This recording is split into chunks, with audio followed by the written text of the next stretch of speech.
Hi, I'm Ted Berg from SNY.TV. I'm joined today by Harold Reynolds, analyst for MLB.com and SNY. Harold, we got a couple of teams trying to stay in the pennant race. Let's start with the Mets.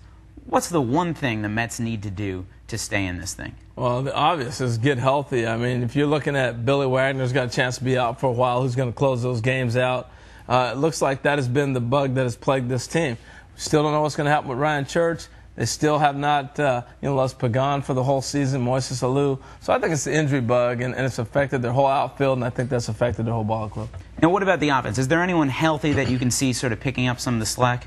I'd like to see Carlos Beltran really start to come on. He just hasn't put together one of those electric, exciting streaks where he goes off and hits 5 home runs in 7, 8 games or something like that. It hasn't seemed to happen that way. He's had a very turbulent season. He's been consistent, but there hasn't been any spikes that you go, man, this is the Beltran we're looking for. What about in the starting pitching? I mean, the Mets have had a lot of success out of Pelfrey. They haven't had as much out of John Maine, who's hurt now. Anyone you see, do you think Pelfrey can keep it up? Do you see Maine coming back strong? Well, I think Pelfrey turned the corner. It looked like Maine was actually really starting to throw the ball quite well himself. The injury, you never know how a guy's going to respond when he comes back from injury.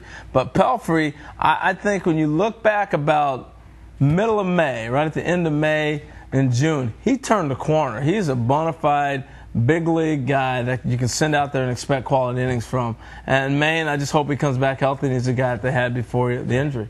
And one big wild card here is Pedro Martinez. Think the Mets can rely on Pedro at this point? It's up in the air. I don't know if Pedro really actually knows what he's capable of doing right now, and that's one of those things with injuries. We keep saying the word injuries, injuries, injuries, but that's the theme of this season for the Mets, and it's no different with Pedro. You'd love to be able to think he could turn the clock back and say, all right, we're going to see Pedro give us 7 innings where he's going to be lights out baseball.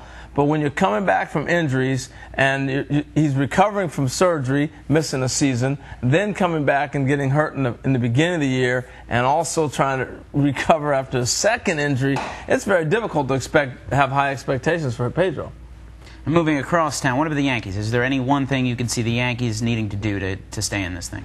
Well, I think they need to start pitching. Jobber Chamberlain went down, and I was never a big fan of that experiment anyway. I felt like you bring him in the 8th inning.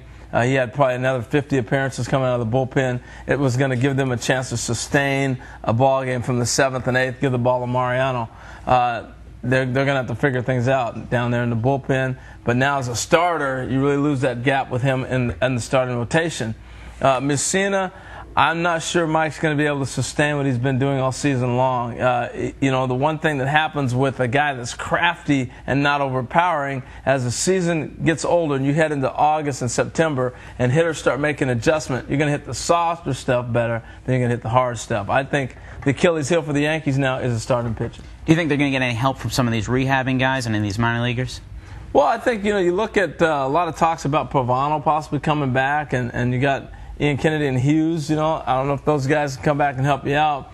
But I still believe that when we put a lot of emphasis on July 31st, the trade deadline being the day that people go get people, a lot happens after that date. And I still think the Yankees may end up going after Washburn and making that deal happen. I think with Jobber Chamberlain going down, we might see a whole different trend. There'll be a lot of guys that they're going to claim off the waiver wire. Harold, thanks so much. All right, Ted. Appreciate it. For Harold Reynolds, I'm Ted Berg, SNY.TV.